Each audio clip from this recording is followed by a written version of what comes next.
Hi, ഞാൻ doctor പ്രിയ, Q1 health കെയറിലെ homeopathic ഫിസിഷ്യനാണ്. നമ്മൾ ജനിച്ച് വീഴുമ്പോൾ തൊട്ട് പല ഘട്ടത്തിലൂടെയാണ് കടന്നു പോകുന്നത്. ബാല്യം, കൗമാരം, യൗവനം, വാർദ്ധക്യം. ഒരു 50 വയസ്സിന് ശേഷം ഒരു റിട്ടയർമെൻറ്റ് ലൈഫൊക്കെ ആകുമ്പോഴേക്കുമാണ് നമ്മൾ വാർദ്ധക്യത്തിലൂടെ കിടക്കുന്നത്. പുരുഷന്മാരെ അപേക്ഷിച്ച് സ്ത്രീകൾക്ക് വാർദ്ധക്യത്തിൽ ഒരുപാട് ചേഞ്ചസ് ഉണ്ടാകുന്നുണ്ട്. ഹോർമോണൽ ചേഞ്ച് ഉണ്ട്, മെൻ്റൽ ചേഞ്ച് ഉണ്ട്, അതുപോലെ ഫിസിക്കൽ ചേഞ്ചസ് ഒക്കെ ഉണ്ടാകുന്ന ഒരു സമയമാണ്. ഇന്ന് നമുക്ക് സ്ത്രീകൾക്ക് 50 വയസ്സിന് ശേഷം അവരുടെ ആരോഗ്യം നിലനിർത്താൻ വേണ്ടി എന്തൊക്കെ ചെയ്യണമെന്ന് നോക്കാം. 50 വയസ്സ് എന്ന് പറയുന്നത് സ്ത്രീകളെ സംബന്ധിച്ചോളം വളരെ ഇമ്പോർട്ടൻ്റ് ആയിട്ടുള്ള ഒരു ഏജ് പീരീഡാണ്.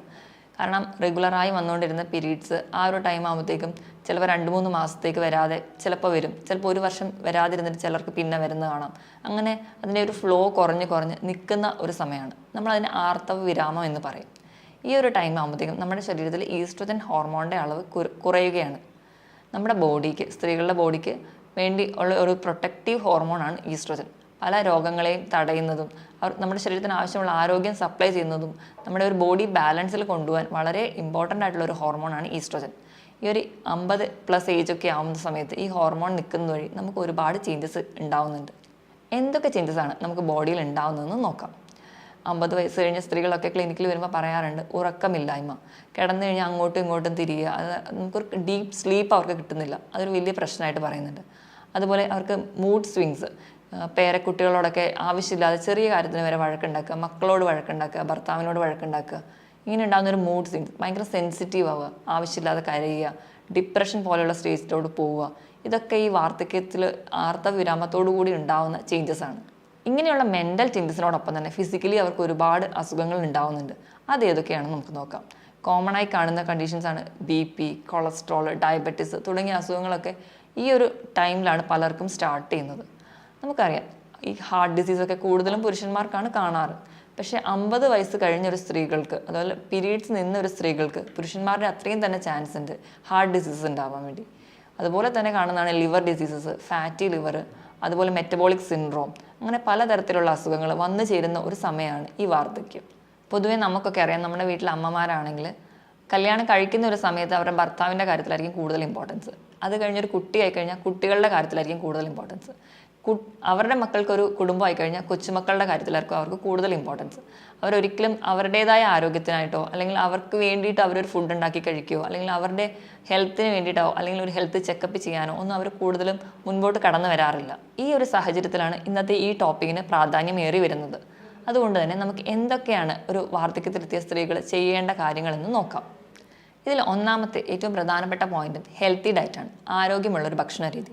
ഡോക്ടേഴ്സിൻ്റെ ഒരു ഭാഷയിൽ പറയുകയാണെങ്കിൽ പ്ലേറ്റ് മെത്തേഡ് ഫോളോ ചെയ്യുക. പ്ലേറ്റ് മെത്തേഡ് എന്ന് പറയുമ്പോൾ 1/4 ഭാഗം കാർബോഹൈഡ്രേറ്റ്, 1/4 ഭാഗം പ്രോട്ടീൻസ്, 1/4 ഭാഗം ഫ്രൂട്ട്സ്, 1/4 ഭാഗം വെജിറ്റബിൾസ്. ഇങ്ങനെ ഒരു ഡയറ്റ് ആണ് നമ്മൾ ഈ വയസ്സാകുമ്പോൾ അല്ലെങ്കിൽ വാർദ്ധക്യത്തിലോട്ട് കിടക്കുമ്പോൾ ഫോളോ ചെയ്യുന്നത് നല്ലത്. നമ്മൾ അന്ന് വരെ കൃത്യമായി ഫോളോ ചെയ്തിരുന്ന ഒരു ഡയറ്റ് പെട്ടെന്ന് മാറ്റി ഈ പറയുന്ന രീതിയിൽ ഒരു പ്ലേറ്റ് മെത്തേഡിലോട്ടല്ല മാറ്റേണ്ടത്. നമ്മൾ ഒരു ഡയറ്റീഷ്യൻ്റെ സഹായത്തോടെ അല്ലെങ്കിൽ നമ്മളൊരു ഫാമിലി, നമ്മളെ കംപ്ലീറ്റ്ലി ആദ്യം തൊട്ട് അറിയുന്ന ഒരു ഫാമിലി ഡോക്ടർ ഉണ്ടെങ്കിൽ ഡോക്ടറുടെ അഡ്വൈസ് പ്രകാരം നമുക്ക് പറ്റുന്ന രീതിയിൽ, നമ്മുടെ ആരോഗ്യത്തിന് നല്ലതായിരുന്ന രീതിയിൽ നമുക്ക് കണ്ടിന്യൂ ചെയ്യാൻ പറ്റുന്ന രീതിയിൽ ഒരു ഡയറ്റ് ഫോളോ ചെയ്യുന്നതാണ് നല്ലത്. അതുപോലെ തന്നെ നമ്മളിങ്ങനെ ഡയറ്റ് ഫോളോ ചെയ്യുന്നുണ്ടെങ്കിൽ നമ്മുടെ ആരോഗ്യം ഉറപ്പ് വരുത്തിയിട്ട് മാത്രമേ അത് കണ്ടിന്യൂ ചെയ്യാൻ പാടുള്ളൂ. രണ്ടാമത്തെ പോയിന്റാണ് കൃത്യമായിട്ട് റെഗുലറായിട്ട് വ്യായാമം ചെയ്യുക. വ്യായാമം എന്ന് പറയുമ്പോൾ കഠിനമായ വ്യായാമമല്ല, നമ്മുടെ പ്രായത്തിനും നമ്മുടെ ആരോഗ്യത്തിനും അനുസരിച്ച് ലളിതമായ വ്യായാമം. നമ്മുടെ നാട്ടിൻ പുറത്തൊക്കെ കാണാറുണ്ട്, ഒരു ഗ്രൂപ്പ്, ആ ഒരു ഏജ് ഗ്രൂപ്പിലുള്ളവർ ഒരുമിച്ച് രാവിലെ എണീറ്റ് നടക്കാൻ പോവുക. ആ ഒരു സ്റ്റൈലൊക്കെ ഇപ്പോൾ വന്നു തുടങ്ങിയിട്ടുണ്ട്. അതൊക്കെ നമ്മുടെ ആരോഗ്യത്തിന് വളരെ നല്ലതാണ്.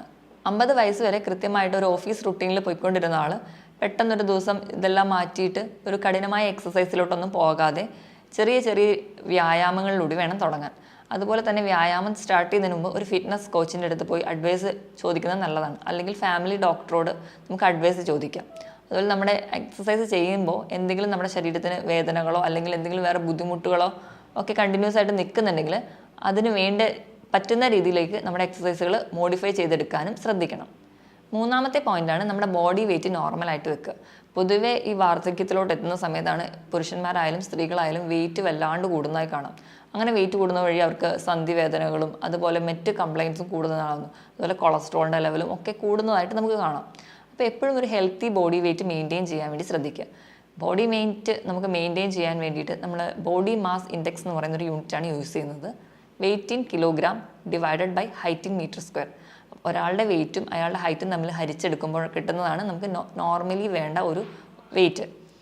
ഇത് 18 താഴെയാണെങ്കിൽ അതിനെ അണ്ടർ വെയിറ്റ് എന്നും 30 മുകളിലാവുമ്പോൾ ഓവർ വെയിറ്റ് എന്നാണ് പറയുന്നത്. ഇത് വെച്ച് കാൽക്കുലേറ്റ് ചെയ്തിട്ട് നമ്മുടെ വെയിറ്റ് എപ്പോഴും ഒരു നോർമലായിട്ട് കീപ്പ് ചെയ്യാൻ വേണ്ടി ശ്രദ്ധിക്കുക. ഈ ബോഡി വെയിറ്റ് നോർമൽ ആണോ എന്ന് കാൽക്കുലേറ്റ് ചെയ്യാൻ വേണ്ടിയിട്ട് നമുക്കൊരു ഈസി മെത്തേഡ് കൂടിയുണ്ട്. ഒരു ഉദാഹരണം പറയുകയാണെങ്കിൽ ഒരു 153 സെൻറ്റിമീറ്റർ ഹൈറ്റ് ഉള്ള ഒരു വ്യക്തിക്ക് ആവറേജ് നോർമൽ വേണ്ട ബോഡി വെയിറ്റ് എന്ന് പറയുന്നത് 53 ആണ്.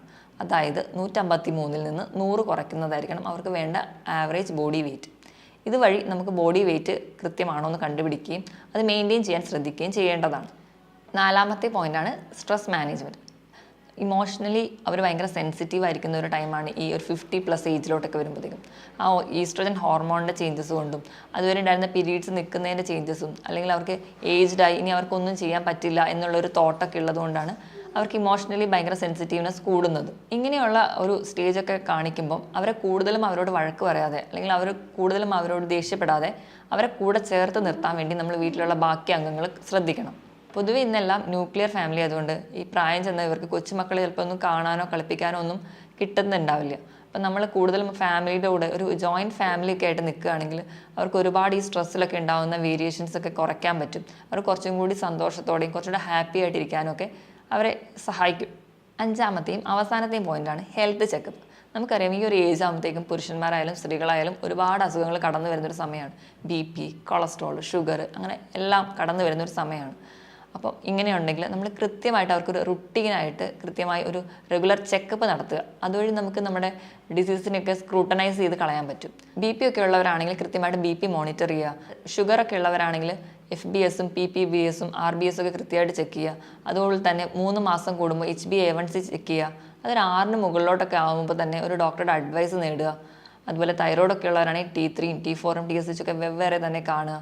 ലിപ്പിഡ് പ്രൊഫൈൽ നോക്കുക. അപ്പം നല്ല കൊളസ്ട്രോൾ ആണോ ചീത്ത കൊളസ്ട്രോൾ ആണോ കൂടി നിൽക്കുന്നതെന്നൊക്കെ നമുക്ക് അറിയാൻ പറ്റും. ഇപ്പോൾ ഒരു എംപ്റ്റി സ്റ്റൊമക്കിൽ തന്നെ ലിപ്പിഡ് പ്രൊഫൈൽ ചെയ്യാൻ ശ്രദ്ധിക്കുക. ഇനി വയറ് ചാടുകയോ അല്ലെങ്കിൽ മറ്റെന്തെങ്കിലും ബ്ലീഡിങ് ആയിട്ട് കാണിക്കുകയോ അല്ലെങ്കിൽ എന്തെങ്കിലും ഗ്രോത്ത് ഉള്ള ഡൗട്ടൊക്കെ ഉണ്ടെങ്കിൽ വേണ്ട രീതിയിൽ സ്കാൻ ചെയ്യുക. അപ്പോഴും നമ്മൾ കൃത്യമായിട്ടൊരു ഡോക്ടറെ കൺസൾട്ട് ചെയ്യുക. അല്ലാതെ നമ്മൾ സ്വയം ചികിത്സിക്കുക അല്ലെങ്കിൽ വയസ്സായില്ല ഇനിയിപ്പോൾ ചികിത്സിക്കണോ അല്ലെങ്കിൽ ഹോസ്പിറ്റലിൽ പോകാൻ മടി കാണിക്കുക, ഈ വക ചിന്താഗതി മാറ്റിയിട്ട് കൃത്യമായിട്ടൊരു ഡോക്ടറുടെ അഡ്വൈസ് നേടേണ്ടതാണ്. പൊതുവെ 50 വയസ്സ് കഴിയുമ്പോഴത്തേക്കും ഈസ്ട്രോജൻ കുറഞ്ഞിരിക്കുന്ന സമയത്തുകൊണ്ട് നമ്മൾ പുറത്തുനിന്ന് ഈസ്ട്രോജൻ സപ്ലിമെൻറ്റ്സ് കൊടുക്കുന്നത് നല്ലതാണ്. അതിനായിട്ട് നമ്മുടെ ഭക്ഷണത്തിൽ പച്ച പപ്പായ ഉൾപ്പെടുത്തുക. അതുപോലെ ചേന, ഇതിലൊക്കെ ധാരാളമായിട്ട് ഈസ്ട്രോജൻ ഹോർമോൺസ് അടങ്ങിയിട്ടുണ്ട്.